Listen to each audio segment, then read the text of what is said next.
পারিনি, তবে হ্যাঁ এই বৃক্ষের সামনে নেবার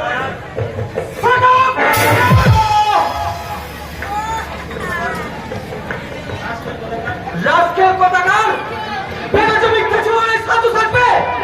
কবি সামন্তকে ফাঁকি দেওয়া এত সহজ কাজ নয়। সেবাই এই রাজকেরটাকে অ্যারেস্ট করো।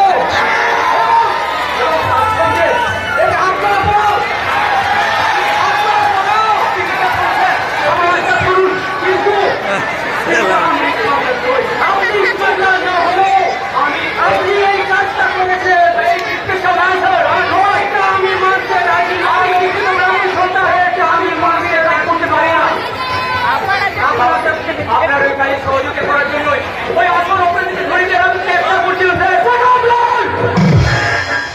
আমি মাছ সহ ধরে ফেলেছি বলে মিথ্যে কথা বলে পার পেয়ে যাবে ভেবেছো রাস্তায়? আপনি বিশ্বাস করুন, আমি সম্পূর্ণ নির্দোষ। সেটা প্রমাণ করবে আদালত।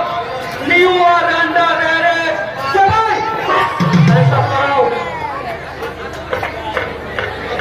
নামিলে আপনারা আমার ভাইকে অ্যারেস্ট করছেন কেন? খুব কি করেছি বাবু? সোনার বিস্কুট পাচার করতে গিয়ে হাতে নাতে ধরা পড়েছে। হতে পারে না। এই জীবন যাপনের আদর্শে গড়া এই চন্দন কখনো আদর্শচ্যুত হতে পারে না। কখনো বেশি করতে পারে না। দাদা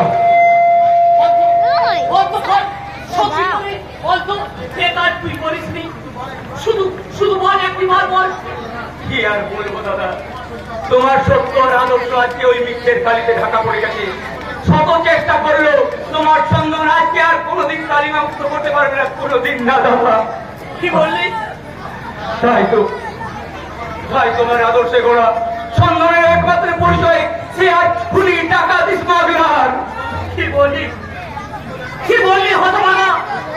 এই জীবন কাবুলির সততার ন্যায়কে দু পায়ে মারি দিয়ে শেষে তুই কিনা ওই সমাজ বিরোধী কলঙ্ককে বাধায় তুলে নিলি। দাদা এতই যদি তোর অর্থের লোক, তুই আমায় বললি না কেন?